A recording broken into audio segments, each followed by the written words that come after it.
จ้าเห็นคักแล้วแม่นบ่เห็นคักอลีอ้าวมั่นใจเนาะบัดนี้บ่เสียวังเลยทุกคนไปสูงแห้งหลายตกลงมาแตกเบิดเลยเพื่อสิได้เครื่องกระตานี่อิ่มก่อนนะไอ้นี้นี่จะด้วยใหญ่ข้างไหนเอาลงนะจะรอถาตักปลาทุกคนเบิ่งนี่ป่าข่อยคือเก่งแท้เบิ่งนี่พุ่นเอากระตาตักนี่ได้มีแต่ตัวใหญ่ๆเนาะ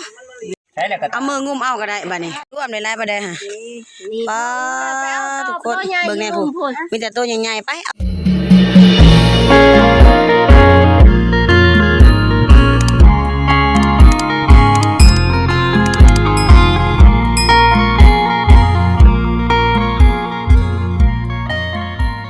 สบายดีพ่อแม่พี่น้อง FC เพื่อนทุกคนเนาะยินดีต้อนรับเข้าสู่สองแม่น้องมิวหากินแล้ววิธีลาวทุกคน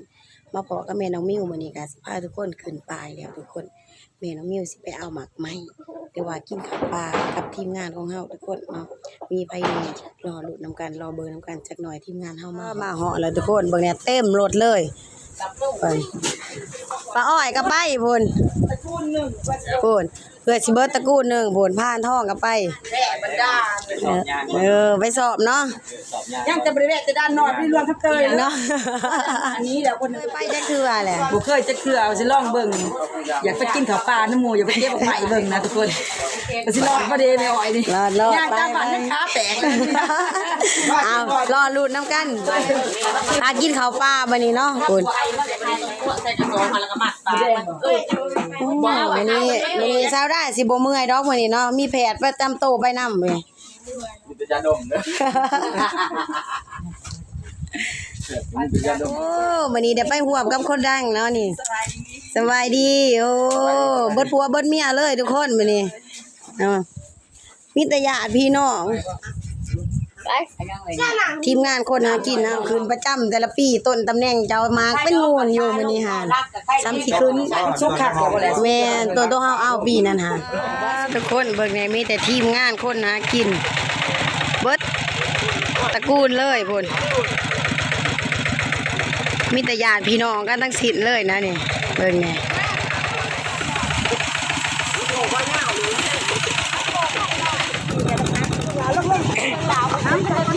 ไปน้ำนี่พาเฮือนรถออกแล้วนี่พูนหอตีปูแล้วทุกคนลุยกำลังปีนหลายคนค่ะทุกคนเลยมานี่มีแต่ทีมงานเฮาวันนี้ใครเนี่ยเพราะว่าไปน้ำสิได้ซอยเจียมักบ้านโอ้ยไม่ได้ซอยเด้อว้ายสิมาหวานนี่เท่านั้นสิมาหวานเนี่ยไหนเห็นว่าพี่ก็ได้เนาะเห็นว่าเมียพี่กับแพงเนี่ยท้อนสิให้เมียหาผู้เดียวบ่ได้เลยผลดีมันออกผลแห้งออกหวานแล้วออกโย่เป็นทรายอยู่ทุกคนเอ้ยมีแต่ญาติพี่น้องตระกูลเดียวตระกูลคนหากินเฮา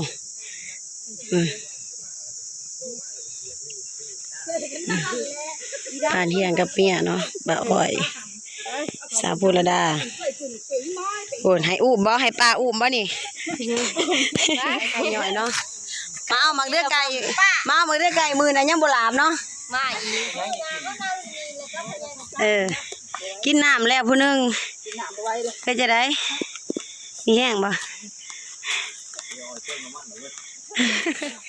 ทุกคนสู้ต่อไปอีกเป็นจะได้ไม่อ้อยเมื่อยทุกคนเหงื่อแตกครั้งแรกเนาะคิดคือสิม่วนมันมากโอ้ยจะได้ก็ต้องสู้เลยได้มากเลยเนาะเอาอดเอาเฮาก็หอดล้างผู้แล้วนะพากันนั่งพักเอาแห้งจักหน่อยอย่างสิเดินต่อนะเนาะเมื่อยแห้งเห็นว่าคืนบ่อยๆอย่างสิก็เมื่อยคือกันเนาะเพราะว่าไขมันละลายในโตเด้ในผ้านี่คือสิบ่มีไขมันดอกเนาะเมื่อยอยู่บ่คนบ่มีไขมันคือการเปียกเลยโดนสิได้เนาะเนี่ยเติมพลังโอ้หุ่นมีเนี่ยเติมพลังมาพอครบสุดนะเฮามื้อนี้เมื่อยก็ยังมีน้ำหวานให้กินแต่ละคนเย็นส่วนโตมานะในผ้าเฮาพวกละเมียลูกได้จะน้อยเมื่อยได้แดดออกนี่บ่รอดได้ไปเมียพานเพิงแม่ก็ซื้ออันนั้นไปให้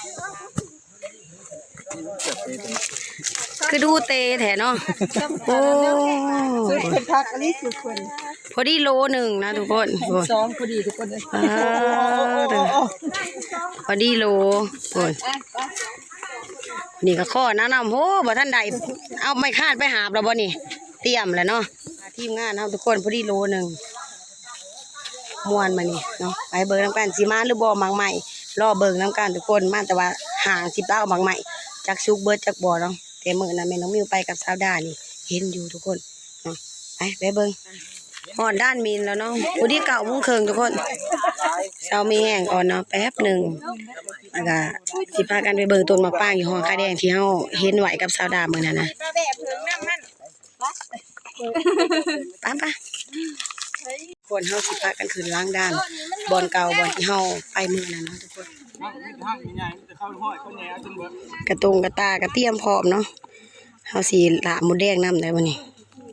เอาหมดแล้ว เอาละบ่แล้วกันไปหาทางใหม่อีก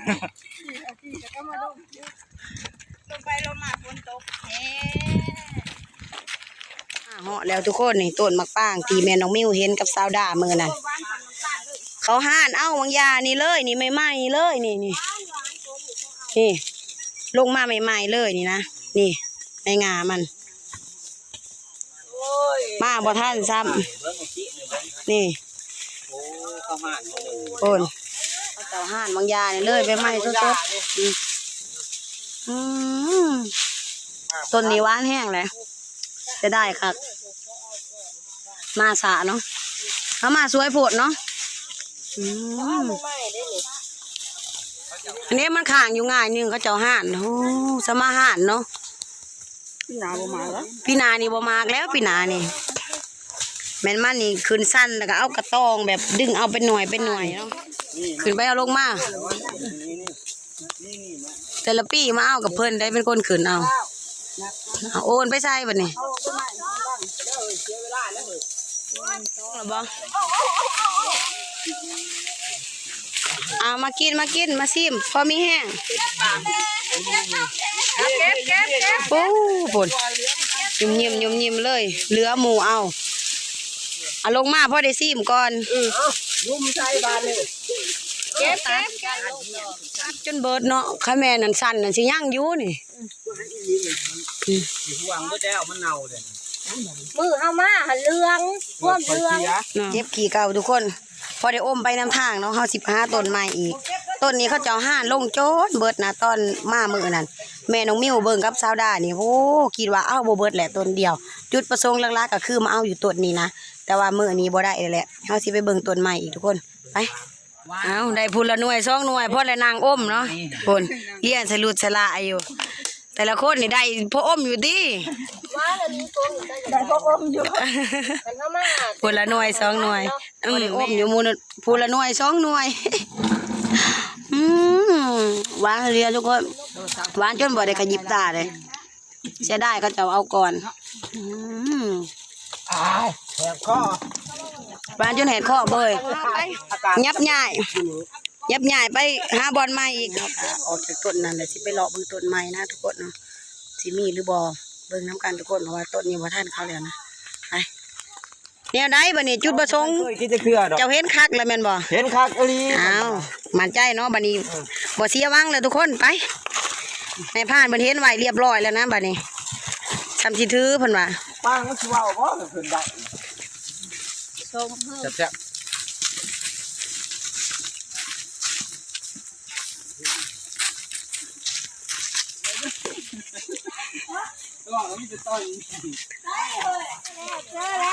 พอละบ้องนี่เกี่ยวคือเห็นต้นมะปรางเชียวเซล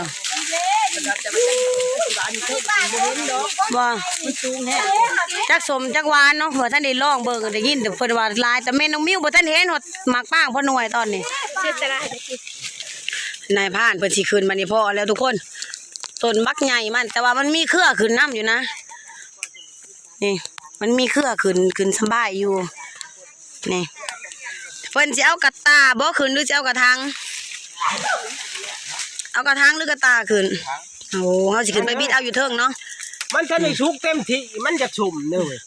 อันนี้เนี่ยน้องมิวเพิ่นก็สิเอาซักขึ้นได้ทุกคนนี่เฮาสิบิดเอาฮักเอาเป็นงานน้อยๆแล้วบิดใส่ซักลงมาได้ทุกคนเฮาบ่ได้ห่านคือเขาเจ้าได้เพราะว่าคันเฮาห่านนี่ปีหน้ามันอาจสิบ่มากหรือว่า3ปีจังมากเทื่อนึงได้ทุกคนเนาะมันเสียหลายฉะนั้นแล้วเฮาสิขึ้นไปบิดเอาทุกคนเนาะฮักงานน้อย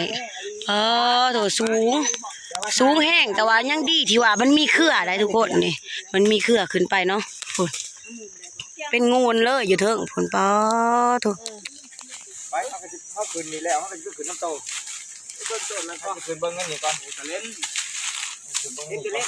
จะเล่นโคตรคืน เครือก็บักใหญ่มันเนาะ ได้ท่านเที่ยงคืนอยู่ในบ้าน สั่นลงมาก่อนพอได้อมแต่ว่าหน่วยบ่ใหญ่ปานใดเนาะโอ้ผมเก็บลูกเก็บ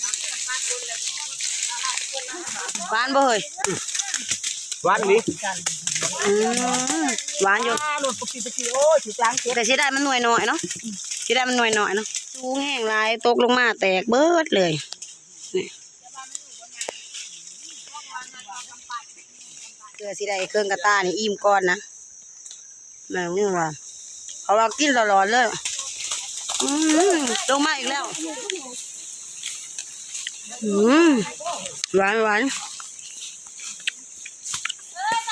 แถวบนผ่านใหญ่ ว่าเขาเห็นบักยมสิก็คือบอกว่าสิบอกมีอะไรอยู่ละถ้าบ่เห็นเลยแค่นี้ จะรอทาว่านิทานทาพานเฮียงกับพอน้องมิวขึ้นนะทุกคนน้ำก็มีอมหมักป้างไปน้ำแก่เมื่อยเว่านิทานแล้วก็ปั่นเขาได้ป่ะนี่หิวแห้งแล้วเนาะ ข้างนึงก็เมื่อย ทีมงานนี่หิวเขาวก่อนผู้ขึ้นแล้วนี่ผู้ปีดผู้ใส่กำลังบ่ท่านในโลกมาแต่เทิงทั้งนี้ปั่นเขาวก่อนเด้อ เขาเป็นตาหัวแพงกันข้างสาวหัวแพง ถาพัวแพงบ่ หัวแพง บ่ท่านได้กินเพิ่นถาพัวแพงเพิ่น ปั่นไปแล้วสองครับ บ่ แต่ว่า มา พัวแพงไม่ใช่พัวขึ้นต้นไม้ เมียขึ้นบ่ได้ ยับเขาอยู่ มาทุกคนปั่นเขาวก่อนนี่ถาพอน้องมิวกับเบาเฮียงขึ้นเทิงบ่ท่านได้ลงมาหิวก่อนแล้วปั่นถานี่อาหารเฮาก็มาจากบ้านนะบ่ท่านได้มีเวลาไปหาปูหาปลายังเอาหมักป้างอยู่ปั่นก่อนสิกินให้อิ่มเลยบ่ป้าอ้อย อิ่มได้ป่านกินอิ่มเลยจ้ะอยากเขา จักหน่อย จักเศร้า จักหน่อยเขาจะสิไปเอาปลาอีกบ่กินอีกบ่ กินอีก เนาะเอาอีกรอบสองเนาะเอาแม่น้องมิวกับปั่นทุนก่อนจักหน่อยจังเนาะสิไปต่อปิงป้าอีกเด้อทุกคนเนาะเฮาสิลงหาปลาก่อนรอถาเบาเยี่ยงกับพอน้องมิวลงมาก่อน มาแล้วไม่จอค่ะ คือสิงามเนาะใส่กระถางพร้อมโหโอ้ย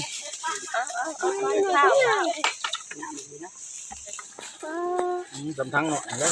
บ่อยากเข็มปานใดเนาะยังหัวเขียวอยู่เนาะ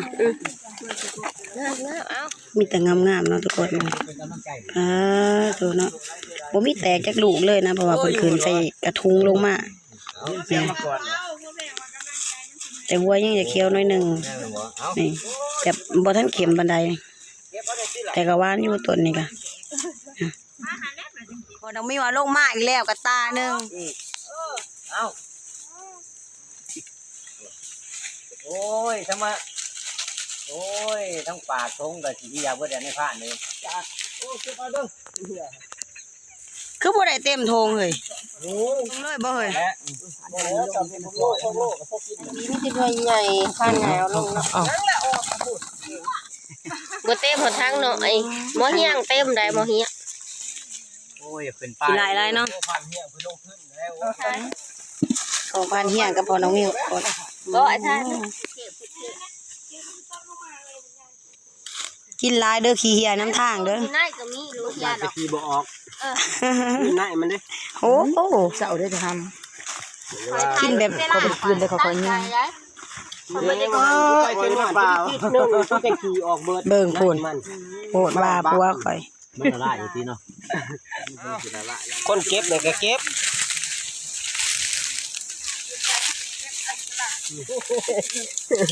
อย่างเกิดขึ้นเร็วมากทุกคนได้เลยหมอโถได้ร้ายบ่ได้หมอโถ เต็มซักอีกบ่เต็มซักบ่บัด บ่ได้ รอบนี้บ่ก่อนเบิดแล้วบ่ ใช้ รอบที่สองเลยแบบนี้ แป้งเบิดเลยหลอกสองโ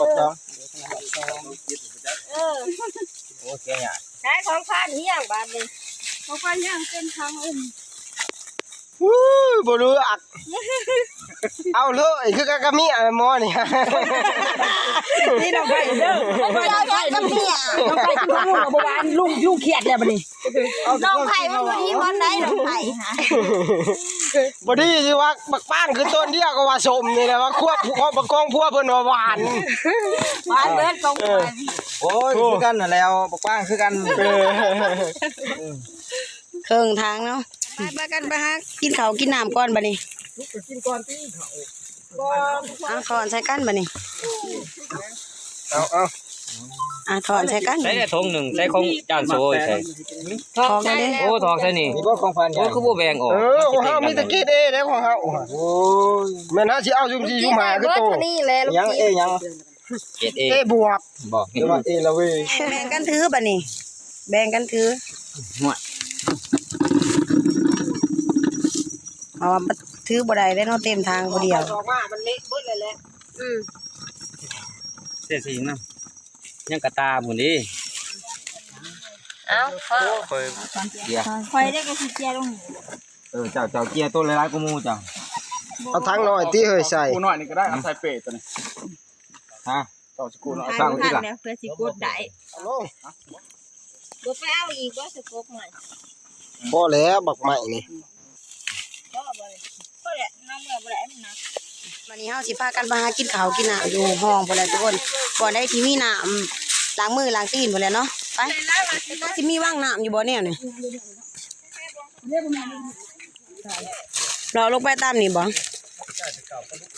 บ่ได้อันนั้นงุ่มไปลงไปลุมอีกวางหินพุ่นแหละ น้ำมันบ่หลายเนาะเก็บผักน้ำไป ซ้ำกล้องนี่แล้ว กินปิ่งปลาก่อนจักหน่อยยอดบ่อยากใหญ่บ่ได้เพราะว่ามันขาดน้ำนี่ทุกคนแต่เฮาสิเก็บไปกินกับแจ่วจักหน่อยเนาะอันนี้นางยอดน้อยๆซุมนั้นน่ะเพิ่นซุมลูกมาเก็บเอานะได้ปลากั้งนี่ปิ่งโอ้ห่อผักน้ำทุกคนเนาะปิ่งหอนๆแซ่บคักเนาะเฮาสิวางทับอยู่นี่บ่บัดนี้ทุกคนแล้วสิลงไปเบิ่งปลาอยู่ในหอกนะ มีฝ่ายน้องนี่ก็หันตา ผักน้ำทุกคนบ้างามอะไรนี่เงาะชาวลาวอยู่ตอนนี้พอน้องมิวกับบ่าวละอะไรพานทองแท้เนาะเพิ่นได้ทำการพ่นหักยาลงใส่ทุกคนเนาะเอาปลาอยู่ในถ้ำทุกคนบอกว่ามันอยู่ในถ้ำเรื่องเฮาบ่สามารถเอามันได้น้ำมันลายทุกคนเฮาต้องเอาหักยาใส่แบบนี้เฮ้ยเฮาพ่นใส่นั่นนี่มันบ่เป็นหยังบ่เลย มันสิไปไหน โอ้มันเฮ็ดให้มึนเมาซื่อๆแม่นบ่ มันบ่ได้เบื่อดอก อ๋อแบบคือคนเฮากินเหล้านี่เนาะมึนเมาแล้วเฮามันก็เฮาก็สิเอามันง่ายขึ้นเนาะนี่ทุกคนบ่แม่นสิว่าเป็นยาเป็นสารพิษอีหยังต่างๆบ่แม่นเด้อทุกคน มันเป็นหากยาที่เฮ็ดให้ป้านี่มึนเมาซื่อๆเนาะแล้วเฮ็ดให้มันฟูขึ้นมาเฮาสิได้เอามันง่ายทุกคนกินก็บ่เบื่อบ่เมาเนาะหากยาชนิดนี้จะรอถาตักปลาทุกคนเบิ่งนี่ ตัวพาบ่จัก เต่าบ่ เต่าบ่เลยงู ระวังงูได้ แม่นะ งูตะเตื้อยบ่ ต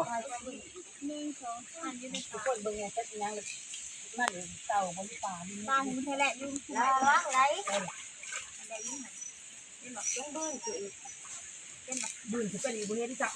โอ้ยรูปลงแล้วโอ้ห้องอันนี้ป้าแมงดาหลายได แบ่งกับเต่าได้ ไป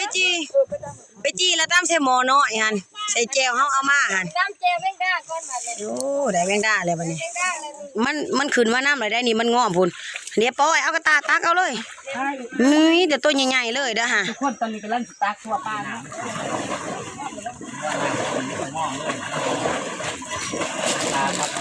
คันเอาสวิงมานี่ซ้ำสิแข็งโลดได้นี่ฮะค่าขนาดแล้วนี่จะแม่นค่อยนายเด้ค่อยลืมสวิง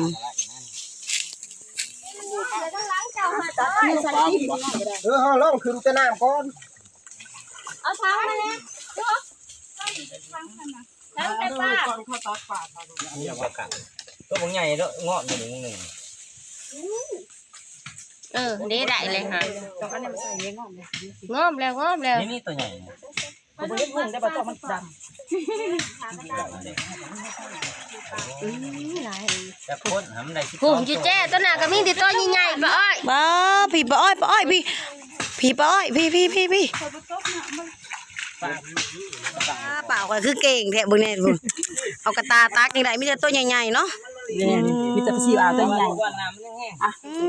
นี่ เบิ่งปลาซิวนี่ยังตายอ่ะฮะแต่ว่ามันบ่แห้งตายนะ แล้วเขาเห็ด เขาสอด อุ้ยเนาะเอามืองุ้มเอาก็ได้บัดนี้ นี่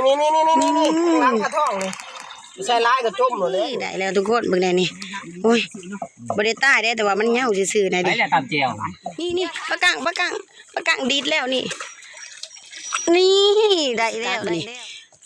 โอ้ออกมาเลยออกมาได้บ่ ได้แล้วโอ้เหลืออู้เลย เร็วใส่นี่แม่ทุกคนพอได้อู้อยู่ได้นี่เนาะนี่ โอ้ธรรมดาเด้อนี่แต่ปลาซิวอ่ะ เอานี่ใส่หมูมัน นี่ ทุกคนเบิ่งแน่พูด โอ้ยนี่ นี่เนาะตัวนี้ตัวแม่น้องมิวตาทุกคนมื้อนี้หลายเติบได้นี่พออู้ได้นี่เนาะหลายบ่ได้ฮะป้าทุกคนเบิ่งแน่พูดมีแต่ตัวใหญ่ๆไปเอาไปอู้ก่อน ตัวนี้สิเอาไปอู้ เดี๋ยวเฮาทำพวกไปให้ป้าแล้วเฮาก็เมียพันเพิงอู้ก่อนนะไปแม่ครัววันนี้เมียพันเพิงจัดการเด้อเพิ่นล้างแล้วจะขึ้นไปให้อู้ เสื้อปลากินไหน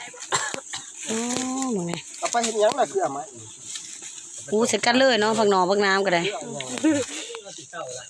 เตรียมผ้าขาวผ้าน้ำเนาะ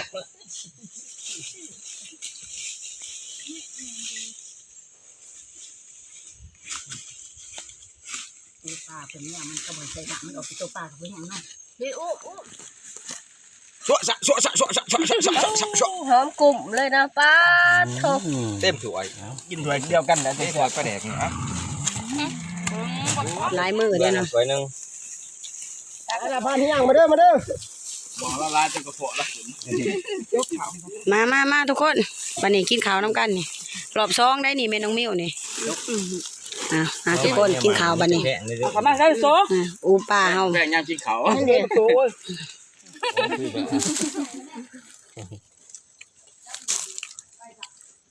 อูป่าเฮ้ยอยู่ซื่อๆนี่เฮ้ย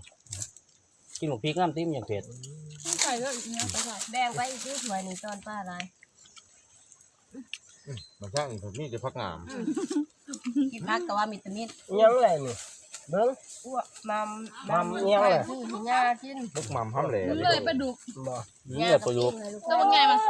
นี่ แต่ปลาดุกไงบ้างเอาเหรอเอาเลย เอาเลย พวกปลาปลา เกลือมันเจ็บมันดา อย่าเพิ่นไปเอาเหล้าเลย ตัวใหญ่แล้วบอกขึ้นมาแต่น้อง จะ น้ำ ซาให้ก็ได้เป็นหมดหนึ่งนะสาว ไปนอกมืออื่นเนาะ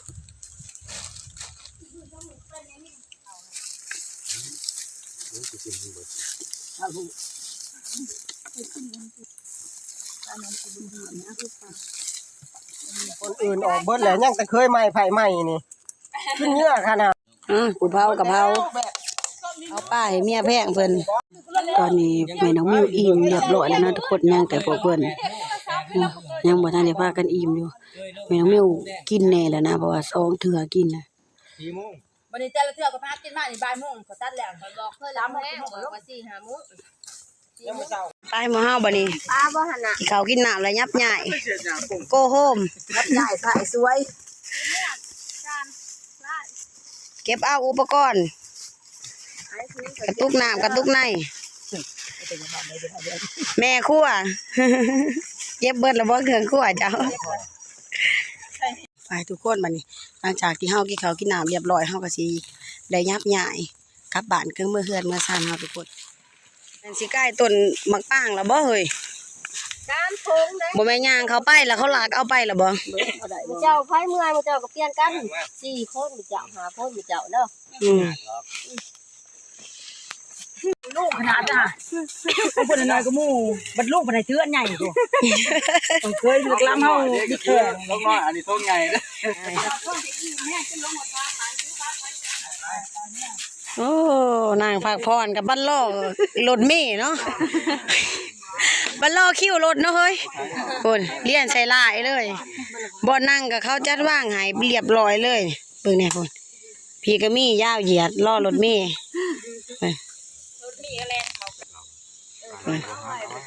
เช้ามีแห้งทุกคนครึ่งทางขากลับเนาะ เป็นลักษณะแบบ เอา ที่ เขาปีกเขายืดแล้วเขาปีก เอาเลยแบบ ฮะหวยมาหอดก็เย็นไปจ่าบ่แล้วเฮาสิลงไปนั่งอยู่ทำเย็นบ่เลยทุกคนเช้ามีเหงามีแห้งอยู่พุ่นนะ ของมันเย็นนะ กูจะเอาขึ้นยางไว้แท้ๆเนาะ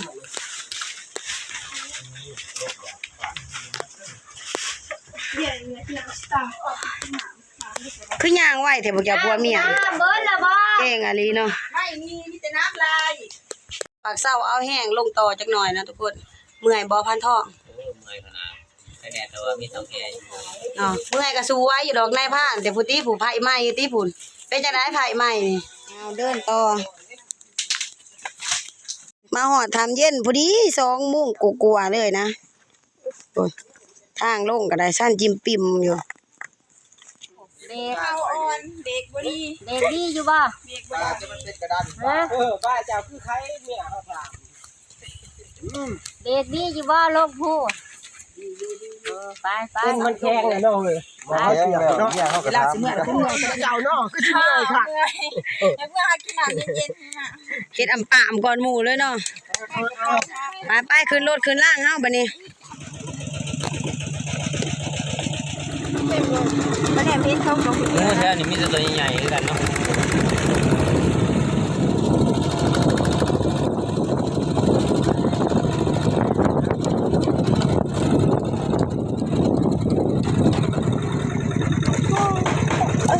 ตอนนี้เฮาก็มาฮอดเรือนเทิงซ่านเลยทุกคนนี่รวมหมักปางเฮาได้ทุกคนนี่ก็สิได้ประมาณนี้เนาะทุกคน3 ถังหน่อยแต่ว่าบ่เต็มนะเฮาก็สิมาแบ่งปันใส่ตาซิ่งเนาะให้มันครบกันบ่มีไผลำเอียงคนขึ้นละคนเก็บได้เทอกันเบิดนะ แม่นบ่เมียในพานนะเมียในพานเพิ่นสิเป็นคนแบ่งปันต่อไปก็สิเป็นแผนกแบ่งปันแทนผัวแล้วบัด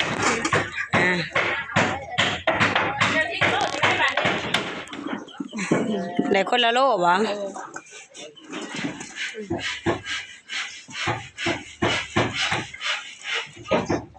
นี่เด็กคนละโลน้อยๆแหละ สรุปว่าได้คนละ1 โลเนาะ แม่ แม่ได้คนละโล เสียดายคันแม่นเขาบ่เอาก่อนเฮาก็สิได้หลายอยู่เนาะเรียบร้อยแล้วทุกคนเมื่อแล้วบัดนี้เนาะเป็นจะได้ไปมื้อนี้ ม่วนแล้วก็เมื่อยเหมือนกัน พอไว้อยู่เนาะ บ่ โอกาสหน้าไปอีกเนาะไปหาป้าได้บัดนี้ใกล้เติบได้อยู่ว่าเล่าเนาะเอาสิไปกันอีกเทื่อหน้าไปโชคดีบัดนี้ไปเพิ่นก็สิขึ้นรถขึ้นล่างเมื่อเฮือนเมื่อซ่านแล้วนะทุกคนเนาะหลังจากที่เพิ่นแบ่งปันป้างกันเรียบร้อยแล้วทุกคนแม่น้องมิวเองก็บ่มีหยังหลายสิขอวิดคลิปนี้ไว้เพียงแค่นี้พอกันในคลิปหน้านะทุกคนเนาะคลิปหน้าครั้งว่าเฮาสิได้ไปหาป้าอีกเนาะซาวดาสิได้ไปหรือบ่รอบหน้า พักเบิ่งคันว่างก็สิไปคันบ่ว่างก็บ่ได้ไปพักเบิ่ง เนาะ ติดตามชมต่อไป ติดตามคลิปต่อไปเด้อทุกคนเอาวันนี้แม่น้องมิวก็สิขอตัวพักผ่อนก่อนทั้งม่วนแล้วก็ทั้งเมื่อยทุกคนเนาะเอาพบกันในคลิปหน้าทุกคน